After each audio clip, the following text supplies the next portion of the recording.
दोस्तों, Indian renewable energy development agency limited यानी इरेडा की बात करें तो स्टॉक के अंदर आज पॉजिटिव ट्रेडिंग हो रही है। जो गिरावट थी वो थमती हुई दिखाई दे रही है और स्टॉक फिर से ऊपर की तरफ जाता हुआ दिखाई दे रहा है। अब यहाँ पे इरेडा की तरफ से क्लेरिफिकेशन दिया गया है। जो एक्सचेंज ने उनसे क्लेरिफिकेशन मांगा था उसका जवाब आ चुका है। जो 900 मेगावाट का जो प्रोजेक्ट है नेपाल का, उसको लेकर क्या है पूरी अपडेट उसको भी समझने की कोशिश करेंगे। इसके अलावा अलग अलग ब्रोकरेज हाउस की नए टारगेट निकल कर आए, उन टारगेट को भी डिस्कस करने की कोशिश करेंगे।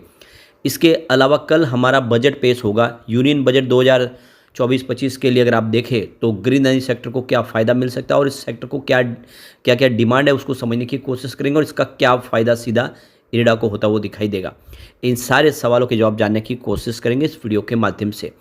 लेकिन फ्रेंड, उससे पहले अगर आप पहली बार हमारे चैनल पे आए तो चैनल को सब्सक्राइब कर दीजिए, एक बेल आइकॉन दबा दीजिए ताकि जब भी नया वीडियो बने पहला नोटिफिकेशन आपको मिले। वीडियो पसंद आए तो लाइक से जरूर कीजिए।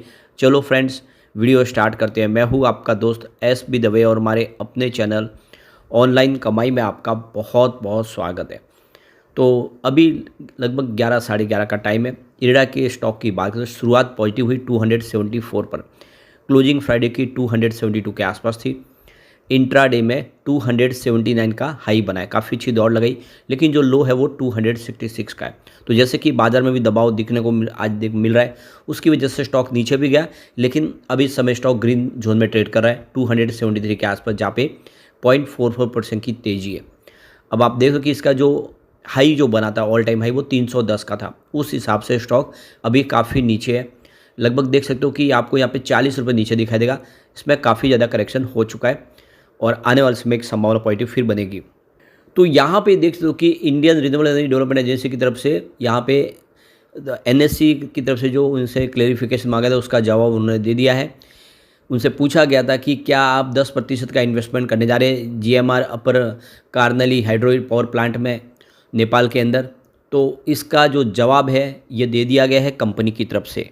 तो इरेडा की तरफ से रिप्लाई आया है कि इरेडा का जो बोर्ड ऑफ डायरेक्टर है उनकी 420वीं जो मीटिंग हुई थी 16/7/2024 को, उसमें ये डिसीजन लिया गया है कि नेशनल इंटरेस्ट के लिए हमने ये रिजोल्यूशन पास किया है कि यह जो 10% इक्विटी इन्वेस्टमेंट है वो हमें करना है GMR अपर कर्नाली नेपाल के इस प्रोजेक्ट में, और इसकी प्रिंसिपल अप्रूवल बोर्ड की तरफ से ले ली गई है। तो करीब 290 करोड़ रुपीज़ का यहाँ पे इन्वेस्टमेंट होगा और SJVN लिमिटेड के साथ में इन्होंने एसोसिएशन किया, दोनों मिलके यहाँ पे इस प्रोजेक्ट को करने जा रहे हैं। अभी सरकार से इसका अप्रूवल लेना बाकी है, सरकार की तरफ से अप्रूवल मिल जाएगा तो फिर हम इसमें आगे बढ़ते हुए दिखाई देंगे।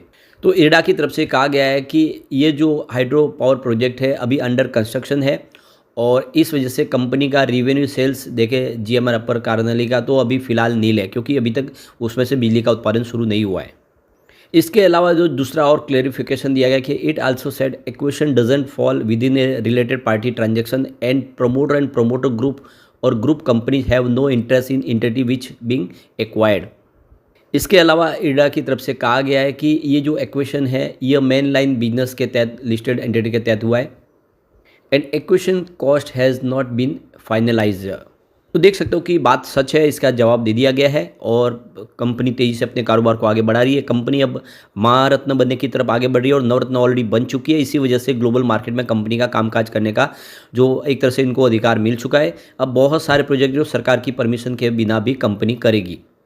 वैसे इसमें मामला इसलिए बिगड़ा क्योंकि ब्रोकरेज फर्म फिलिप कैपिटल ने इसमें सेल की रेटिंग दे दी और बहुत ही नीचे का टारगेट दे दिया। स्टॉक जब 300 के ऊपर ट्रेड करा तब तो उन्होंने इसका 130 का टारगेट दिया और थोड़ी सी इसके ऊपर मेहरबानी की कि हमारा जो 110 का टारगेट उसको हम बढ़ा के 130 कर रहे और रेटिंग सेल की रख रहे। उसने एक माहौल बिगाड़ा, लोगों का एक तरह से नज़रिया बदला और इसमें गिरावट का माहौल बना और स्टॉक नीचे भी आए। लेकिन अकेले फिलिप कैपिटल को लगता है कि स्टॉक 130 पे आएगा, लेकिन ऐसा दूसरे ब्रोकरेज हाउस को नहीं लग रहा है। देख सकते हो कि एक्सिस सिक्योरिटीज़ के राजेश पालविया के हिसाब से स्टॉक में खरीदारी की संभावना बन रही है और उनके हिसाब से अगर आप 238 का स्टॉप लॉस लगा के इसमें खरीदारी करते हैं तो यह 265 से 270 को क्रॉस करेगा, तो एक अच्छी तेज़ी यहाँ पे देखने को मिल सकती है और आने वाले समय 310 से 320 तक जा सकता है, ये पालविया का कहना है। तो एक इससे पूरा माहौल फिर बदला क्योंकि अकेला ब्रोकरेज हाउस से जो कह रहे कि सेल की रेटिंग, लेकिन दूसरे ब्रोकरेज हाउस में कह रहे कि खरीदारी आपको करनी चाहिए और आने वाले समय 320 तक जा सकता है, क्योंकि ऑलरेडी ये 310 तो पहले भी जाके आए। तो इसमें आप देख सकते हो कि इसको 270 एक बार पार हो गया तो यहाँ पे एक अच्छी तेज़ी बनेगी। तो अब जैसे कि अभी इस समय 273 के ऊपर ट्रेड कर रहा है, तो जो एक तरह से जो रेजिस्टेंस बताए थे वो रेजिस्टेंस पार हो चुके हैं, यानी क्रिटिकल रेजिस्टेंस ने पार कर लिया, यानी एक अच्छी तेज़ी की संभावना यहाँ पे बिल्कुल दिख रही है। दूसरी तरफ देखें तो आनंद राठी के गणेश डोंगरे के हिसाब से भी स्टॉक में खरीदारी की संभावना बन रही है। स्टॉक काफ़ी मजबूत है और इसका सेक्टर बहुत ही बेहतर है। और यहाँ पे देखिए सपोर्ट लेवल इसका 240 से 45 है। इसके आसपास आपको इसमें स्टॉप लॉस लगा के इसमें खरीदारी करके रखनी चाहिए। तो ये जो रजिस्टेंस दिखाई देंगे वो 290 से 300 के दिखाई देंगे। तो कुल मिला के देख सकते हो उन्होंने 240 का स्टॉप लॉस लगा के खरीदारी की सलाह दिया, 295 का टारगेट सेट किया गणेश डोंगरे ने। तो देख सकते हो कि इंडिया के जो ब्रोकेज हाउस है वो बिल्कुल यहाँ पे बुलिश है और खरीदारी की सलाह दे रहे हैं, उसमें कह रहे हैं कि ये स्टॉक में बहुत सारा पोटेंशियल है। यहाँ पे दूसरी तरफ देखें तो प्रभुदास लीलाधर का भी कहना है कि स्टॉक काफ़ी तेज़ी से दौड़ा और आप देखें तो 175 से दौड़ लगाई तो 310 तक पहुँच गया, जो वहाँ से इसको एक रेजिस्टेंस को सामना करना पड़ा और वहाँ से इसमें प्रॉफिट बुकिंग आ गई, स्टॉक स्लिप हुआ। तो 248 से 250 की जोन में स्टॉक आया, लेकिन अब जैसे ही ये स्टॉक एक बार 280 को पार करेगा इसमें नई तेज़ी की संभावना बनेगी और आप देख लो कि 240 से नीचे गया तो इसमें वीकनेस दिखाई देगी और 280 के ऊपर अच्छी तेज़ी की संभावना बन जाएगी। तो यहाँ पे देख सकते हो कि आने वाले समय इसमें एक अच्छी तेज़ी की संभावना बनेगी और स्टॉक फिर एक नई लेवल यानी 310 के लेवल को पार कर सकता है। तो ये आप देख सकते हो कि 240 से नीचे जब तक नहीं जा रहा है इसमें अप मूव देखने को मिलेगा और ये 300 को पार कर सकता है। तो कुल मिला के एक फिलिप कैपिटल के सामने 3 ब्रोकेज हाउस है जो इसमें खरीदारी की सलाह देते हैं, जो पलड़ा भारी है बिल्कुल खरीदारी का है। एक जो और बड़ी अपडेट निकल के आ रही है, कल हमारे सामने बजट होगा हमारा और इस बजट के दौरान देखें तो विकसित भारत 2047 के तहत सरकार की तरफ से इस बार सस्टेनेबल और इन्वायरमेंटल के लिए कुछ बड़े फैसले लिए जा सकते हैं। स्पेशली देखें तो ग्रीन एनर्जी सेक्टर के लिए 23 जुलाई को इसमें बड़े ऐलान की संभावना बन रही है। सरकार ने 2070 तक के लिए अपना गोल सेट कर दिया है, पूरी तरह से ग्रीन एनर्जी के माध्यम से ही ऊर्जा के सारे स्रोत का इस्तेमाल होगा, जितनी फैक्ट्रियाँ उसी से चलेगी और इसके लिए सरकार ने कमर कस ली है। नेशनल ग्रीन हाइड्रोजन मिशन भी लॉन्च किया है, यानी विंड और सोलर के माध्यम से बिजली का निर्माण कर उसको ग्रीन हाइड्रोजन में तब्दील करना और अलग अलग इंडस्ट्री उसको इस्तेमाल करेगी, साथ में उसको एक्सपोर्ट भी करेगा। यानी इंडिया ग्रीन हाइड्रोजन का हब बनना चाहता है।